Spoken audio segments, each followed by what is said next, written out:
আসসালামু আলাইকুম, আমি মোহাম্মদ ইসরাফিল খান। আমরা আজকে এসেছি মাইক্রোসফট এক্সেলের পরবর্তী একটা ক্লাসে। আমরা আজকে দেখব কিভাবে নাম্বার এক্সট্রাক্ট করতে হয়। এক কথায় কোনো একটা সেল থেকে টেক্সট এবং নাম্বার যদি মিশ্রিত থাকে অথবা সকল নাম্বারও যদি টেক্সট থাকে, তাহলে সেটাকে আমরা কিভাবে পৃথক পৃথক সেলে আবার কনভার্ট করতে পারি বা নিতে পারি, সেটাই আমরা এখন দেখব।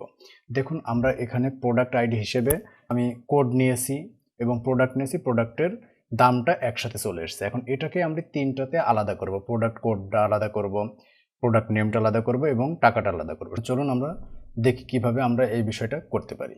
তাহলে দেখুন, প্রথমে যেটা করা আছে আমি এটা মুছে দিলাম। এখন দেখুন প্রোডাক্ট কোডটা আমরা কিভাবে বের করতে পারি। এক্ষেত্রে আমরা লিখব সমান সমান লেফট।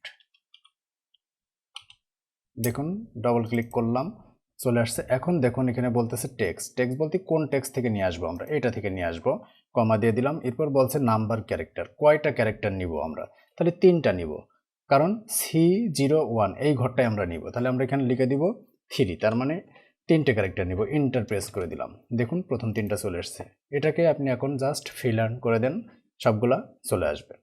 এরপর এখন আমরা জাস্ট প্রোডাক্টের নেম মাঝখানেরটা নিব, কিন্তু এখানে দেখেন স্পেস আছে। স্পেস থাকলেও সমস্যা নেই, না থাকলেও সমস্যা নেই।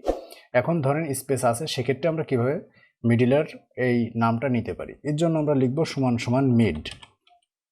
দেখুন মিডে ক্লিক করলাম, আবার টেক্সটটা চাচ্ছে, আমরা টেক্সট দিলাম, জাস্ট কমা। এ বলছে স্টার্ট নাম্বার, কোন নাম্বার থেকে শুরু করে মিডিটটা কাউন্ট করবে। তাহলে দেখুন C01 3টা, একটা স্পেস আছে 4টা, তাহলে 5 নম্বরে আছে এস, তার মানে 5 নম্বর থেকে কাউন্ট শুরু হবে, সেজন্য আমি 5 দিলাম। এরপরে দেখুন এখানে SHIRT, এখানে কয়টা, 5টা, সেজন্য আমি আবার 5 দিলাম। এই 5 দিয়ে ইন্টার প্রেস করে দিলাম। দেখুন মাঝখানে এটা চলে এসছে। এরপরে দেখুন আমরা লাস্টের প্রাইসটা কিভাবে বের করতে পারি। সেক্ষেত্রে আমরা লিখব সমান সমান রাইট। এটাকে আমি ডবল ক্লিক করলাম, প্রথমে আবার টেক্সটটা দিয়ে দিলাম, কমা দিলাম। এবার দেখেন বলতেছে যে নাম্বার ক্যারেক্টার, এক কথায় লাস্টের দিক থেকে আপনি কয়টা নিতে চাচ্ছেন। তাহলে আমরা নেবো 1 2 3 4, 4টা নিব। তাহলে সেক্ষেত্রে 4 দিয়ে ইন্টার প্রেস করে দিলাম। দেখলাম 4টা চলে আসছে। এখন আপনি এই দুইটাকে ধরে জাস্ট ফিল আন করে দেন। দেখুন সবগুলো হয়ে গেল। আশা করি আপনারা সবাই বুঝতে পেরেছেন যে একটা সেলের নাম বা নাম্বার একসাথে থাকলেও সেটাকে আমরা পৃথক পৃথকভাবে কনভার্ট করতে পারি। আশা করি ভিডিওটি আপনাদের উপকারে এসেছে।